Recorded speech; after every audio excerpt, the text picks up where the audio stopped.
Ali Akça kasutas 9mm kaliibriga poolautomaatset püstolit Browning.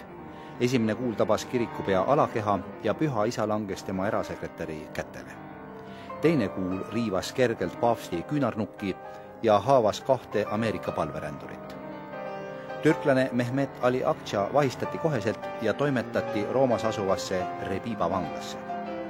Kohtuistung algas sama aasta 20. juunil ja kestis 3 päeva. 22. juunil mõisteti Ali Akça toime pandud kuriteos süüdi ja talle määrati eluaegne vanglakaristus.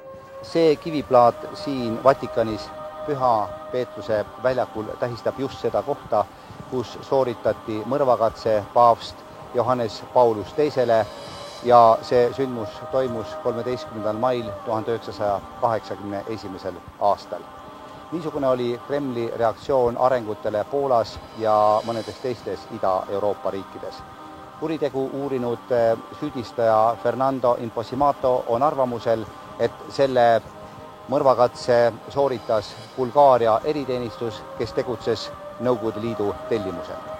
Ligemale veerandsajandit hiljem, kevadel 2005, selgusid aga mõningad asjaolud, mis muutsid selle teema taas väga aktuaalseks. Kes oli Ali Akça tegelikult? Kas rahvusvaheline terrorist, usufanaatik või lihtsalt hullumeelne? Kas türklane oli tegutsenud üksinda või oli ta seotud mingisuguse mõjuvõimsa organisatsiooniga?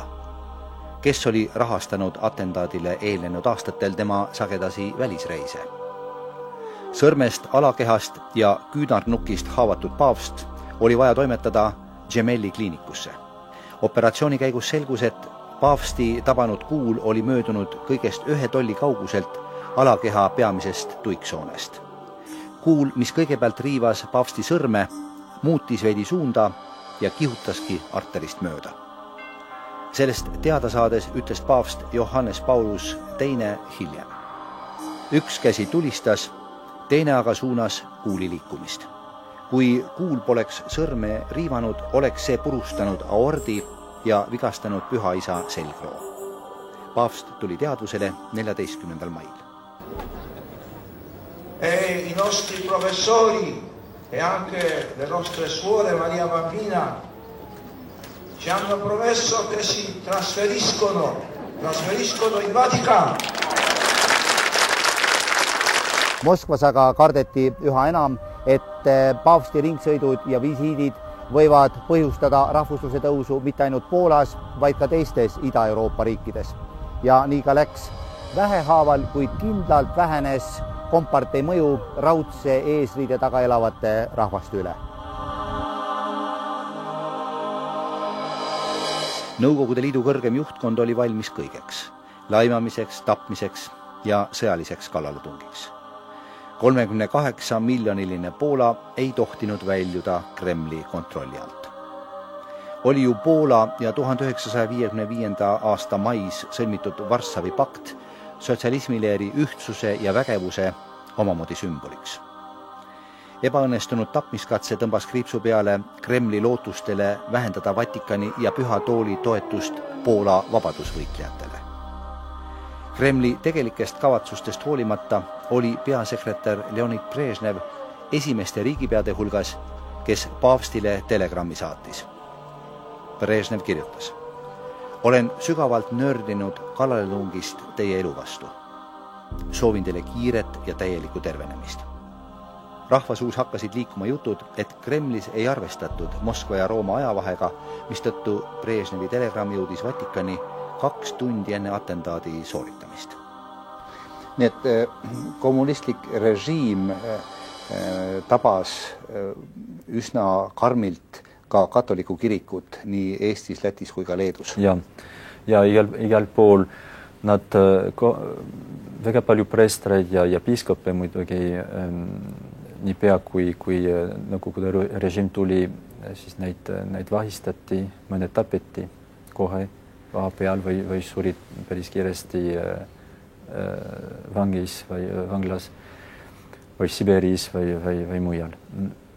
Muidugi nende jaoks oli see kindlasti väga määrav see, et katoliku kirik igal pool allub paavstile ja mitte kunagi riigile. Ta muidugi allub riigi seadustele, kui need seadused on õiglased. Ja see on see, mida nemad tahtsid iga hinna eest lõigata kõik sidemed katoliku kiriku ja Rooma paavsti vahel, ütleme Nõukogude Liidus. Nõukogude režiim on olnud termiselt karm katoliku kiriku jaoks ja eriti seal, kus katoliku kirik oli kõige nagu levinum, sest annab Leedus. Ja Leedus on väga palju inimesi või prestereid, kes saavad nagu ise nagu räägivad sellest, kuidas nad on võidelnud, kuidas, ma ei tea, kuidas Ristimäel Leedus nad öösiti, nad nagu istutasid oma ristid ja siis järgmisel päeval tuli KGB ja võtsid kõik ära ja järgmisel ööl uuesti ja Šiauliai lähedal asuval Ristimäel on pikk ja põnev ajalugu. Maailmas laiemalt tuntuks sai see paik 20. sajandi algul. Möödus aga 5-60 aastat ja siis, kui Nõukogude okupatsioon oli Leedus ennast üsna kindlalt sisse seadnud, tuldi mõttele, et see Ristimägi oleks õigem hoopis buldooseritega laiali ajada. Veidi hiljem tuli idee, et võib-olla kõige õigem oleks sellele paigale siin hoopis vesi peale tõmmata. Kuid kõik need jõupingutused ei andnud siiski niisuguseid tulemusi, nagu loodeti. Ümberaetud või hävitatud ristide asemel kerkisid ikka uued ja 1980. aastate lõpul muutus see paik siin Leedu vabadusvõitluse üheks kõige võimsamaks sümboliks. Paavst Johannes Paulus II on Ristimäest korduvalt kõnelenud. Esimest korda tegi ta seda Roomas 1990. aastal, isiklikult saabus ta siia 7. septembril 1993. Täna võib sellel Ristimäel kokku lugeda enam kui 50 000 risti ja ristikest, mille on siia paigutanud inimesi maailma võib-olla kõikidelt mandritelt.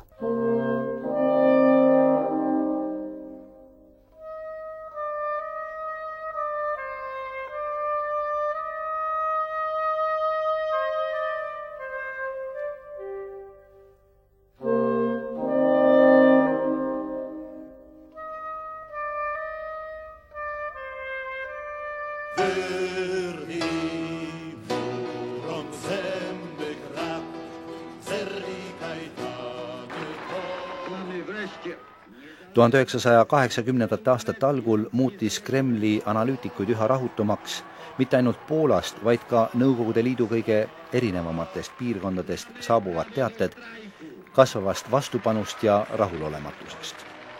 Moskvas õppivate Poola tudengite kaudu püüti solidaarsuse juhtide kätte toimetada materjale Nõukogude tegelikkusest.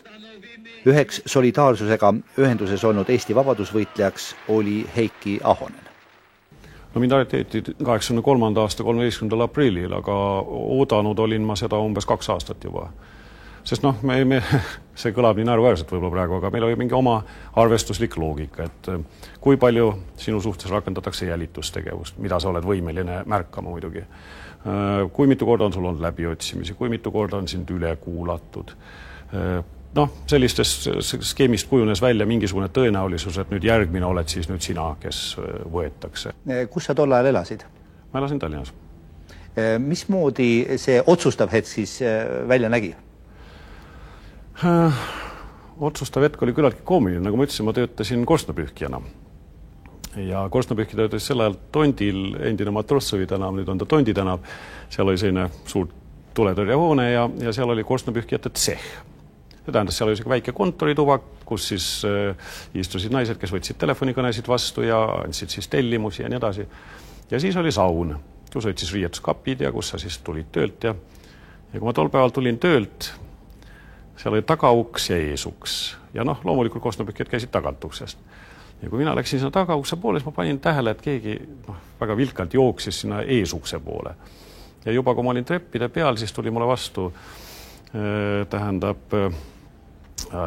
mis oli alampolkovnik Žukov, kes oli varem minu juures läbiotsimise teinud ja ütles, et ma peaks nagu kaasa tulema, ma siiski peseks ennast ennem.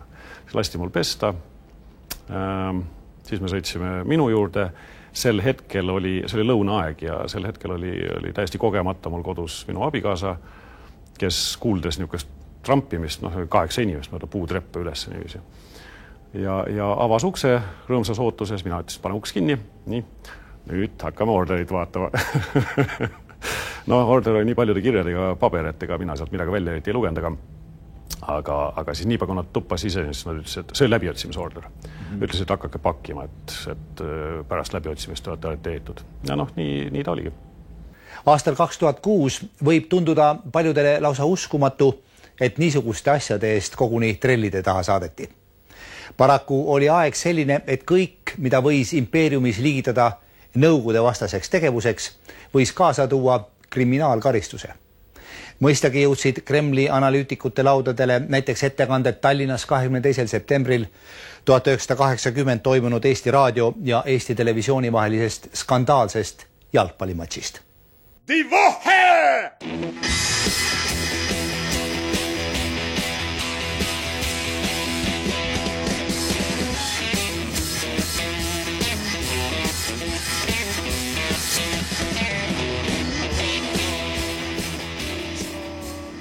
Eesti Kompartei ja Kremli arvates polnud kahtlustki, et tegemist oli selgelt nõukogude vastase üritusega.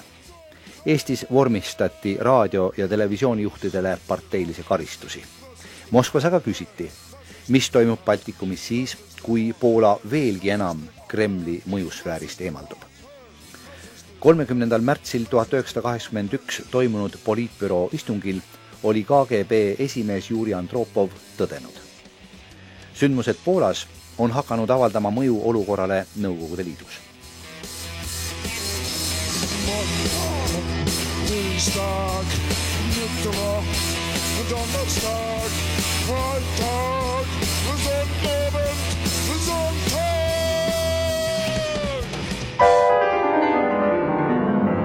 Tänu sõrmele elu säilitanud paavsti teine visiit Poolasse toimus juunis 1983. Kirikupea kohtumine peaministri ja parteijuhi Wojciech Jaruzelskiga tõi kaasa ka veidi koomilise vahejuhtumi, mis ei jäänud tähelepanelikel teleoperaatoritel märkamata. Esinedes sõnavõtuga paavsti juuresolekul närveeris Poola riigipea niivõrd, et tema jalad värisesid. Kuu hiljem, juulis 1983, tühistati Poolas ligemale 1,5 aastat kehtinud sõjaseisukord. Kremlit oli tabanud järjekordne lüüasaamine.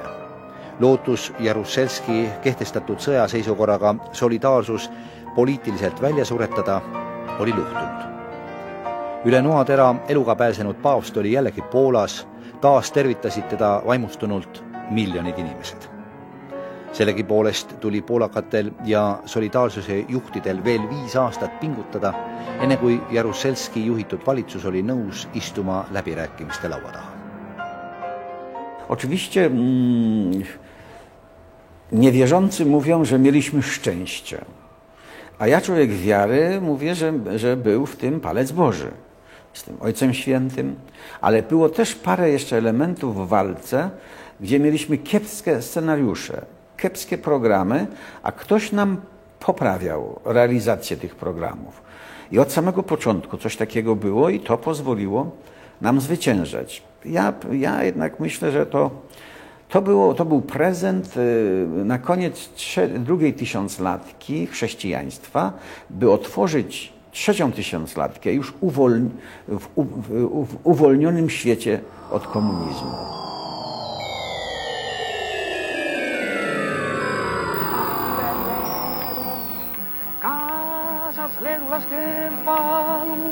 Oma metsade, jõgede, mere ja järvede pärast, kaasas nende viha.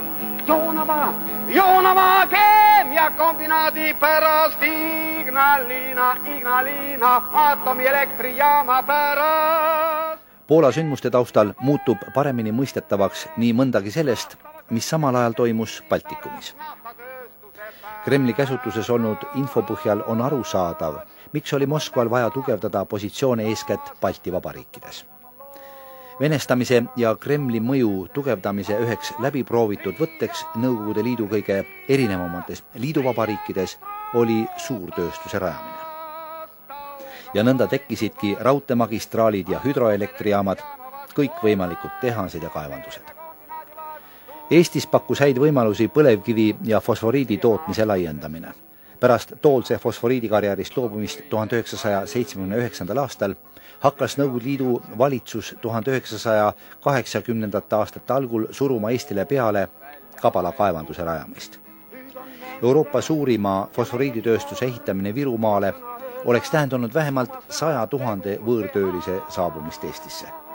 Lisaks ökoloogilisele katastroofile oleks Eesti piir nihkunud kusagile Rakvere taha. Meie ajakirjanduses hakkasid ilmuma artiklid Virumaa tohututest fosforiidivarudest ja fosforiitide kaevandamise vajalikkusest. –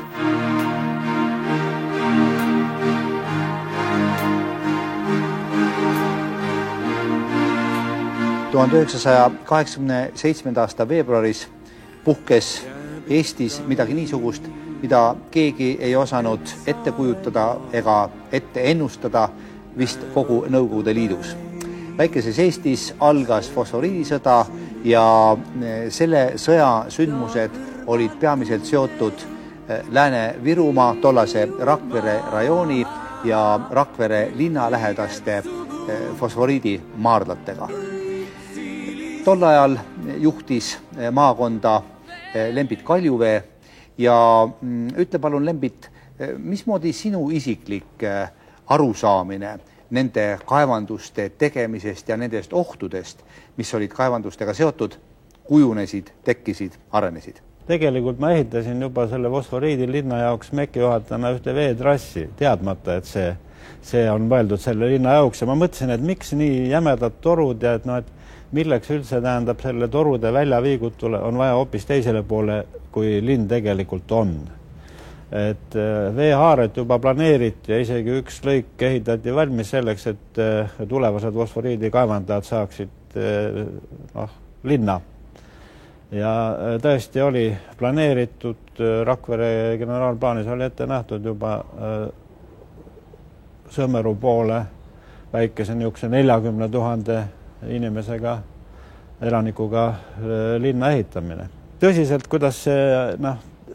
kuidas ma tundsin, et nüüd tuleb võidelda. Et see oli selline moment, et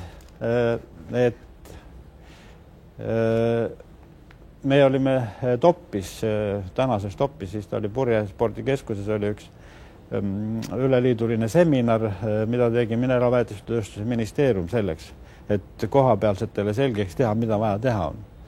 Ja siis ma tundsin nagu õudusega, et see asi on ikkagi väga lähedal. Räägime avalikust fosforiidisõjast pikemalt ja põhjalikumalt nendes saadetes, mis pühendatud aastatele 1987-88.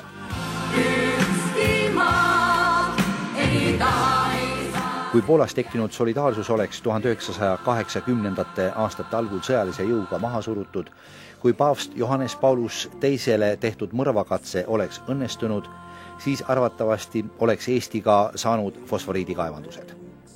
Ent solidaarsus pidas vastu. Paavsti sõrm oli andnud kuulile veidi teistsuguse suuna ja Ida-Euroopa jätkas liikumist kommunismist vabanemise suunas. Paavst ei alustanud võitlust kommunismi vastu. Ta alustas võitlust usuvabaduse, rahvaste enesemääramise ja inimõiguste eest. Vatikani ja Kremli vastasseis tulenes lihtsast tõsiasjast. Kommunistliku režiimi juhid eitasid paavsti poolt esiplaanile seatud üldinimlikke väärtusi. Nende üldiste põhimõtete tähtsust kuulutas kirikupea kõikide tema käsutuses olnud vahenditega, kaasa arvatud Vatikani raadio.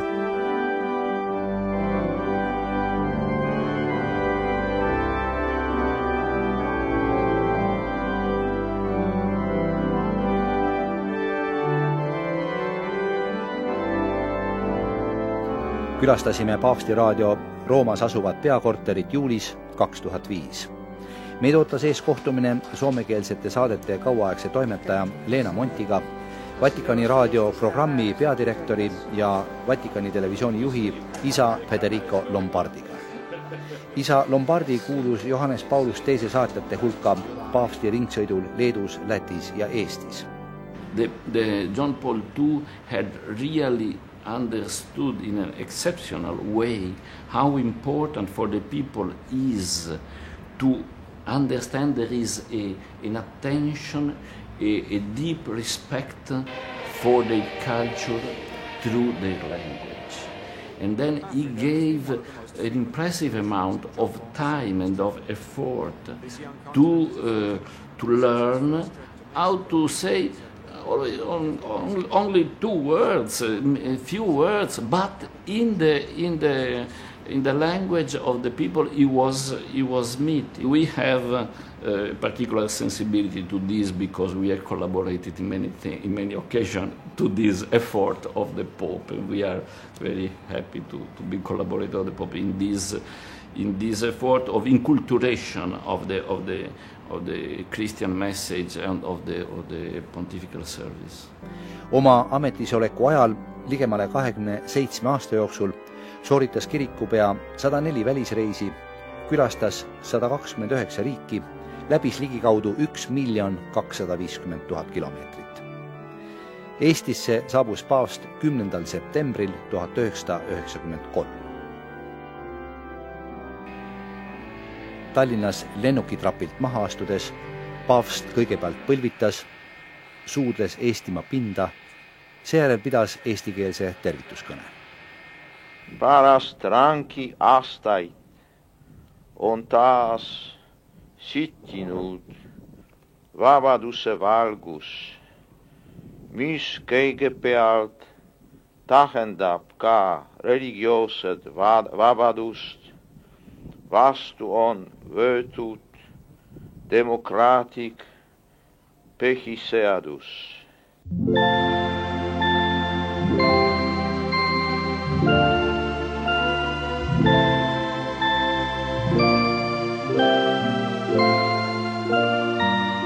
Aastaid oli poolakast kirikupea soome keele õpetajaks Vatikani raadio toimetaja Leena Monti.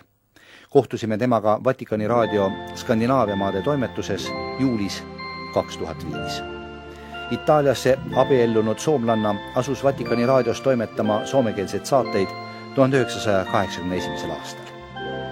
Paavst Johannes Paulus II huvi soome keele vastu tõi aga unikaalse võimaluse olla kirikupea keeleõpetaja. Opetin hänelle suomea 11 vuoden ajan ja myös kirjoitin hänelle pieniä tervehdyksiä ja näin ja mitä nyt tarvittiin. Ja sitten mulla oli myös osa hänen kirjeenvaihtoaan ja vielä ihan samana iltana kun hän kuoli, niin vielä samana aamuna kävin vielä viemässä, siis vein niitä kirjeitä. Et mulla on hyvin, siis mä kävin hänen asunnossaan aina ja siis siellä kun näin työskentelimme ihan.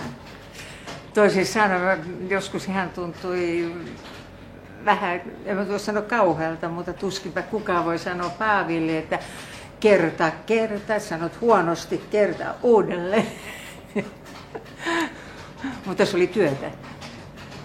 Mutta hän oli hyvä kielenmies. Oli oikein. Oli. Ja sitten täytyy sanoa myös, että hänellä oli erittäin hyvä muisti. Ja tästä mä voin kertoa nyt semmoisen, kun sattui. Ja silloin kun tapahtui tämä Estonia-onnettomuus, monta vuotta sen jälkeen, ihan muista kuinka monta vuotta sen jälkeen, muista miten me jotain puhuimme hänen kanssaan, mutta ei se ollut Virosta jotain. 1-2 hän sanoi mulle, näin, että kun hän vieläkin ajatteli, että kyllä se oli kauhea se onnettomuus. Että siis kun hän oli, se muisti oli niin uskomaton. Uudisteagentuur TASS süüdistas paavsti selles, et kirikupea õhutab inimesi õõnestustegevusele kommunistlike riikide vastu, et ta on põhjustanud poliitilise kriisi Poolas ja et ta laiendab kommunismivastase propaganda levitamist.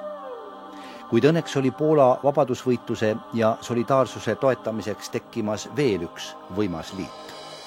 1982. aasta juunis toimus paavsti ja USA presidendi Ronald Reagani 45-minutiline kohtumine. Ajakirjas Time avaldatud artikli kohaselt otsustasid 2 meest alustada salajast kampaaniat kommunistliku impeeriumi kokkuvarisemise kiirendamiseks. Ajakirja Time hinnangul oli see pöördeline punkt maailma ajaloos. Püha Liidu usuvabaduse, rahvaste enesemääramise ja inimõiguste kaitseks olid loonud 2 äärmiselt erineva taustaga meest. Paavst Johannes Paulus II oli küll maailma väiksema riigi, kõigest 0,44 ruutkilomeetril asuva Vatikani valitseja, kuid enam kui miljard katoliiklast ja paavsti isikuomadused muutsid ta maailma üheks mõjuvõimsamaks isikuks. Kõik inimesed tundsid kuidagi, et ja siinest siis ma arvan ka, et Johannes Paulus II, isegi kui nemad ise ei ole katoliiklased, isegi kui see ei ole nende paavst võiks olla, aga siiski see paavst armastab meid. Mõnikord heideti paavstile ette, et ta reisib liiga palju. Avaldati arvamust, et Püha Isa peaks rohkem Vatikanis töölaua taga istuma ja katoliku kiriku probleeme lahendama. Kord esitati talle sedasorti küsimus ka ühe lennureisi ajal. Paavst Johannes Paulus II vastus tuli kiiresti, oli lühike ja konkreetne. Mõnikord tulebki teatud asju teha liiga palju. Najkrócej można powiedzieć tak, że Polska 25 lat temu ostatecznie wybiła zęby niedźwiedziowi sowieckiemu. I kiedy nie może już ugryźć, to inne kraje, już nie bojąc się, że ugryzie ich rękę i utnie ząbkami, mogą robić swoją wolność i swoje rozwiązania. Gdyby to się nie stało, nie byłyby w stanie niczego zrobić na drodze do wolności.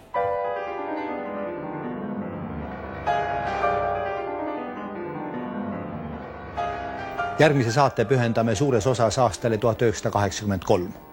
Poolas huvitavad meid sõjaseisukorra tühistamise poliitilised tagajärjed. Solidaarsuse mõju Eesti ühiskonnale meenutab professor Marju Lauristin. Räägime Eesti vabadusvõitlejate tegevusest seoses Balti apelli koostamise ja levitamisega. Okupatsioonide muuseumis kohtume Vatikanis eestikeelseid saateid toimetanud Vello Saloga, katoliku kiriku piiskopiga Eestis Philippe Jourdaniga ja kunagise kergetööstuse ministri Jüri Kraftiga. Jätkame tutvumist Vatikani raadio- ja telekeskusega. Tänan vaatamast ja kaasa mõtlemast. Kohtumiseni nädala pärast.